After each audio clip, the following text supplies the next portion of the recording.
Hello everyone, welcome to my channel.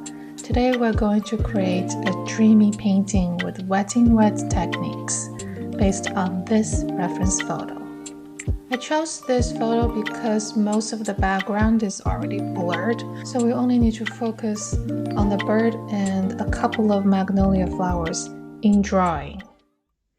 These are the colors that I used for this painting, and these are the art supplies I used. As you can see, I only drawed out the bird and a couple of the magnolia flowers in the foreground. After you're done with pencil drawing, thoroughly wet both sides of the paper. When the paper adheres to the board, use kitchen towel tissue to pat dry the shape of the bird. In this way, we will keep the shape of the bird white while working on the background first.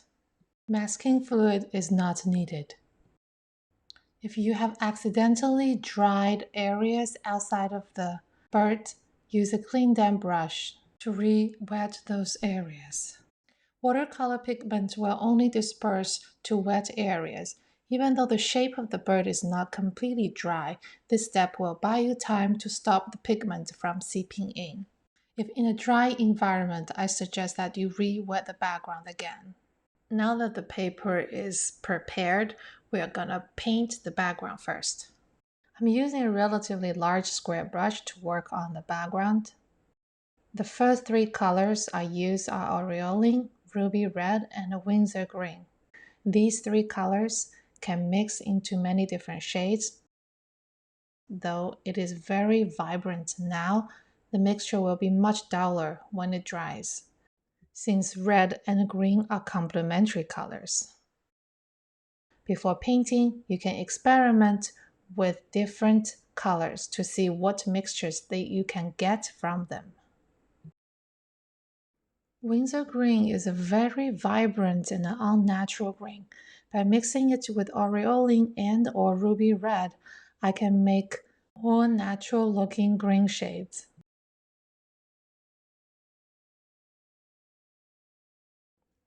I switched to a synthetic angular brush as it carries less water.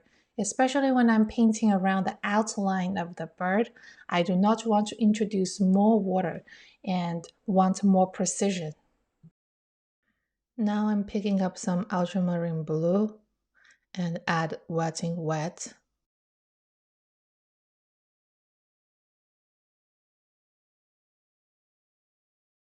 I'm quite liberally putting down some red colors here and there where I see flowers in the reference photo. Remember, this is the lightest layer in the painting, so no details are needed. You're basically establishing the pattern of the background. Also, the fact that most of the background is out of focus helps you to loosen up a little bit. You don't need to paint each flower, just need to suggest it.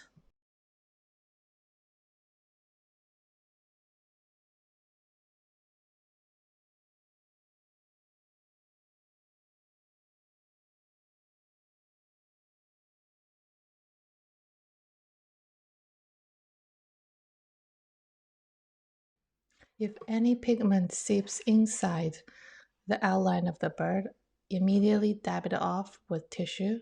It will come off even if you're using permanent colors.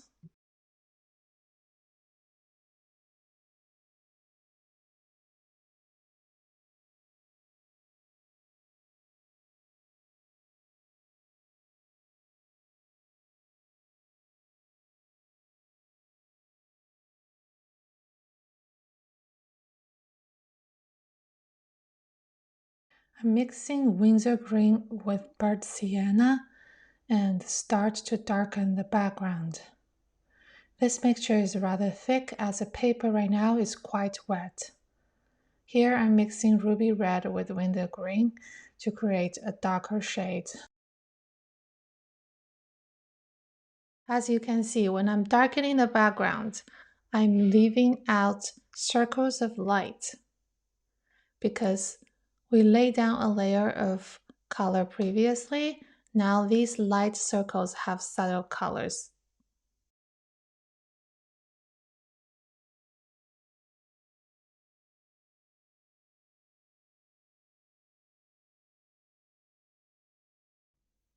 You can always adjust the dark colors by changing the ratios of the colors you use so that the dark colors are more interesting.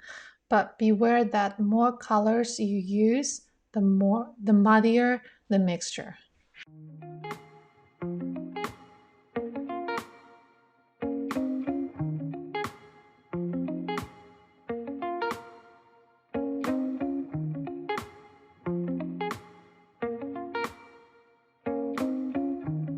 Here I'm suggesting the branch the bird is resting on.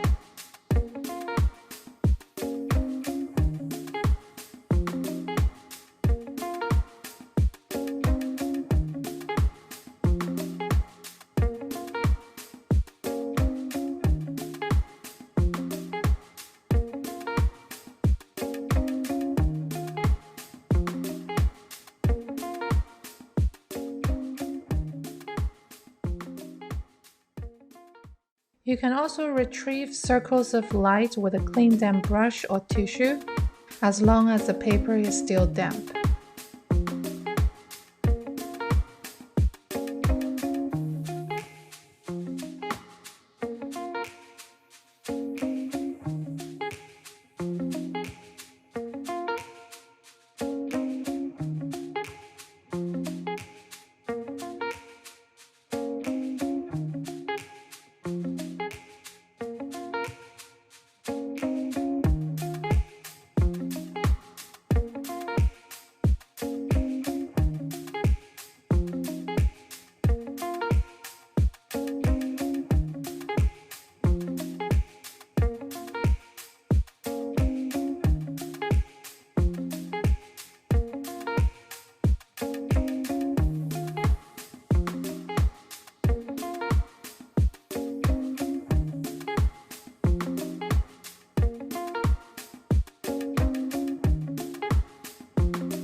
In order for the white bird to pop out, the background needs to be dark enough, so don't be too shy when applying the dark colors.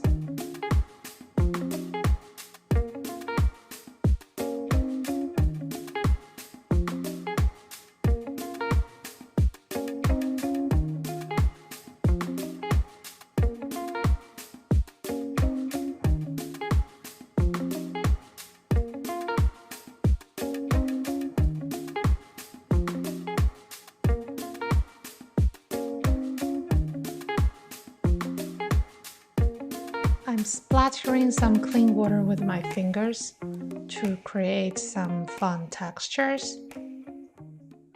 Now I'm moving on to these magnolia flowers in the foreground. By now the paper is much less wet, so be careful with the amount of water in your mixture. It should be a pretty thick consistency. I mainly use ruby red aureoling and ultramarine blue to mix different shades of pink.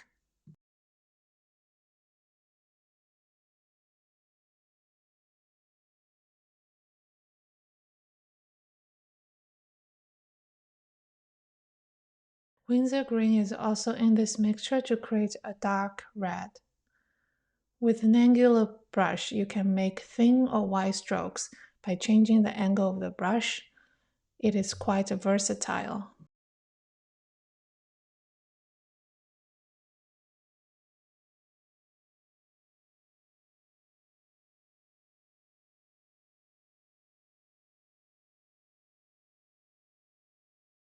Here I also use some Rose Madder Genuine.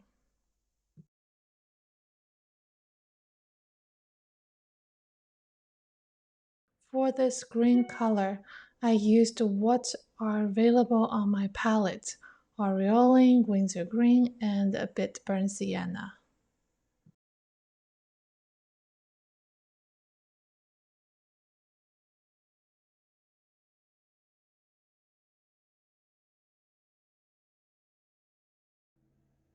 Here I'm using a clean damp brush to smooth the outline of the flower.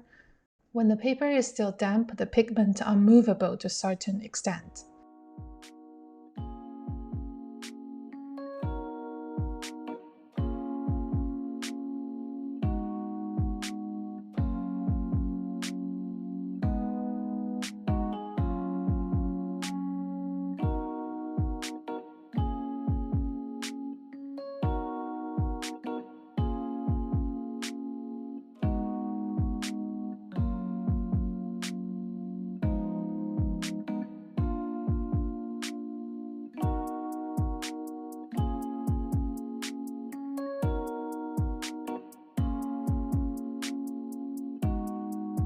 Here I switch to a smaller round brush to paint the sepals.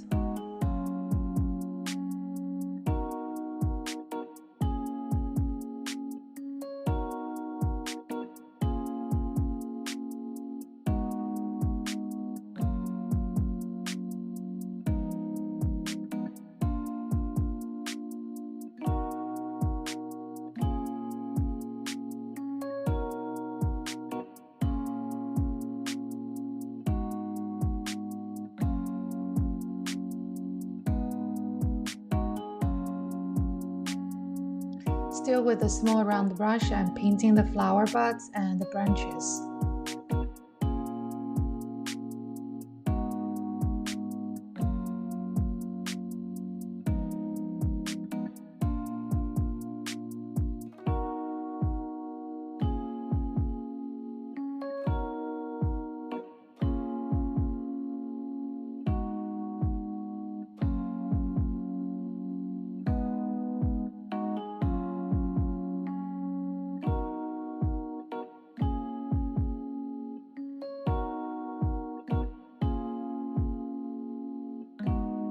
When painting the branches, I slightly changes how hard I press down so that the brush strokes is not entirely smooth but look more natural.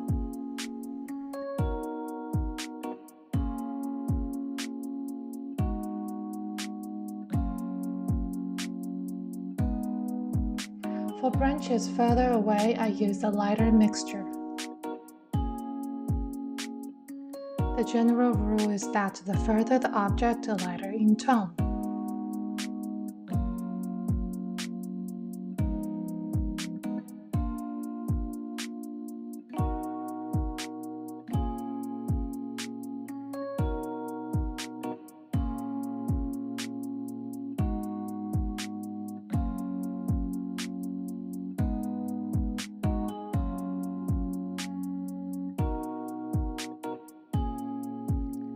I added this petal because I find that it makes more sense to me visually.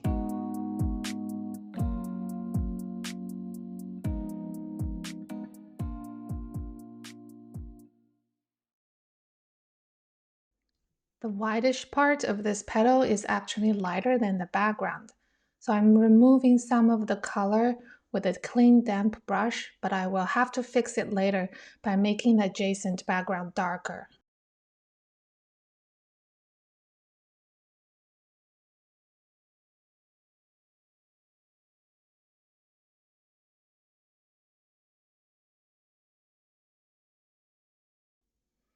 I switch back to the synthetic angular brush for these flower buds to control the amount of water I introduce to the paper.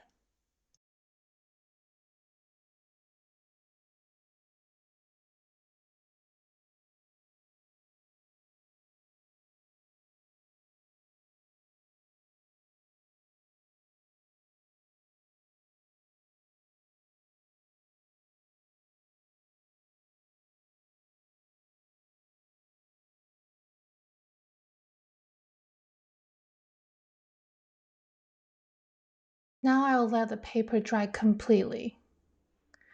Now that the paper is completely dry, I can re-wet the surface so that I can work wetting wet again to achieve softer effects.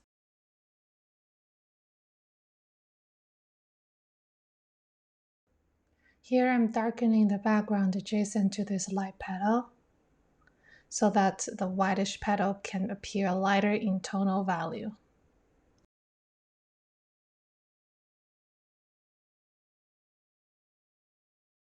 While darkening that part, I realized it has to be logical on the whole. It would look out of place if there's only one tiny spot of dark green. So I'm enlarging the darker green area to make it look more natural. Now I'm switching to a rigger to pick up some greenish color to paint some distant branches in areas I have just re-wetted. I didn't paint these branches right after I wet the paper because at that time the paper would be too wet. One of the keys to success in watercolor is to assess the dampness of the paper so that you get the timing right. With practice, you will know how to tell.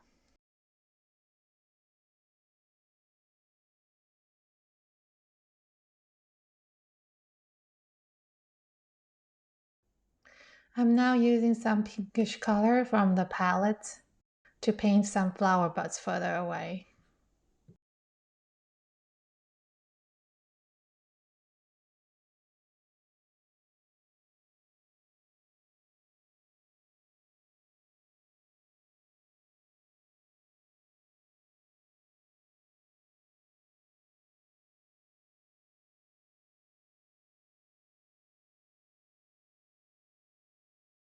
Now we are moving on to the bird. First, re-wet the surface.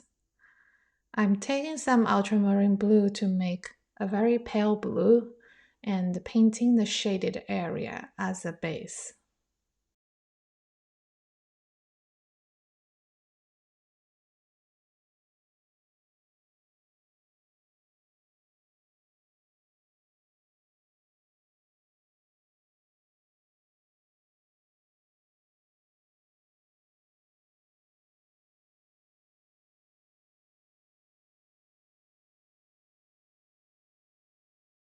Then I'm mixing some ruby red and aureolin to make a pale orange. And to dip in the shaded area wetting wet, so that the colors can mix on paper. Blue and orange are complementary colors. So by changing the ratio, you can make a warmer or cooler gray.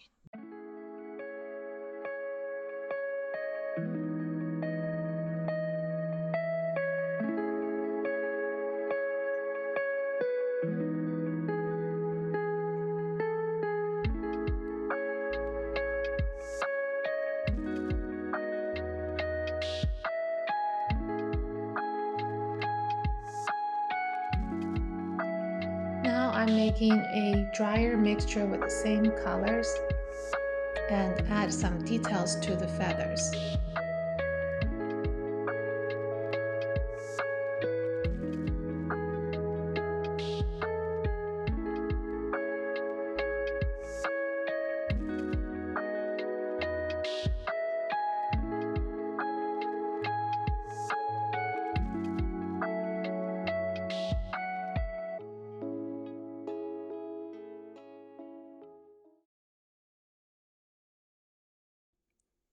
The head of the bird is not popping out visually, so I'm re-wetting the paper to darken the background.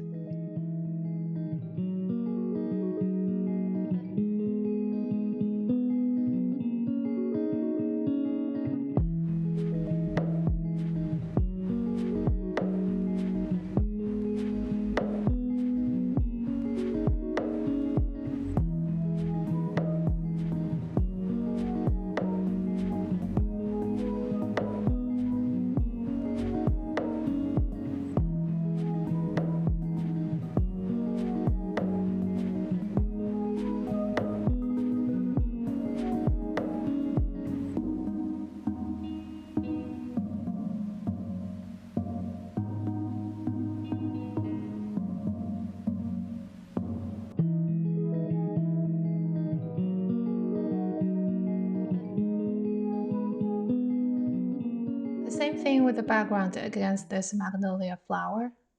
While I have this dark mixture on the brush, I am going to darken it.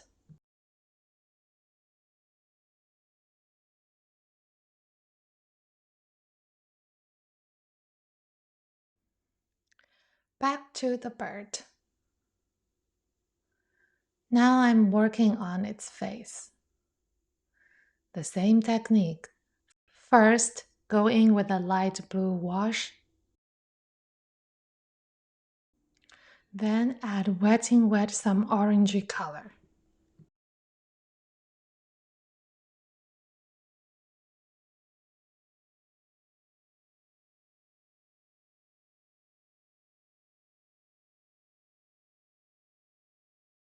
For the eye, you can use burnt sienna and ultramarine blue to make a dark mixture.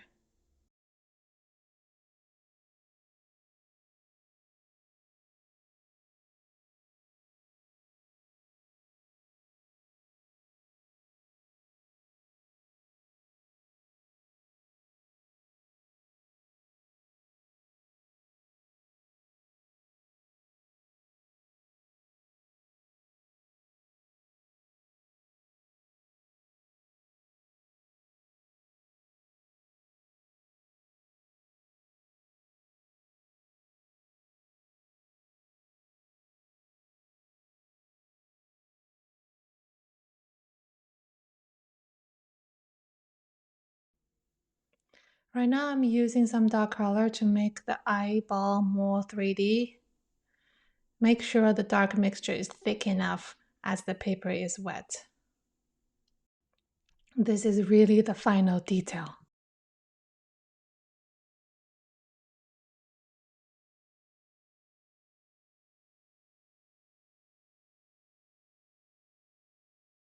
I think I'm happy with the results, so here is our painting today. Hope you enjoyed the video. Thank you for watching. Don't forget to click like and subscribe.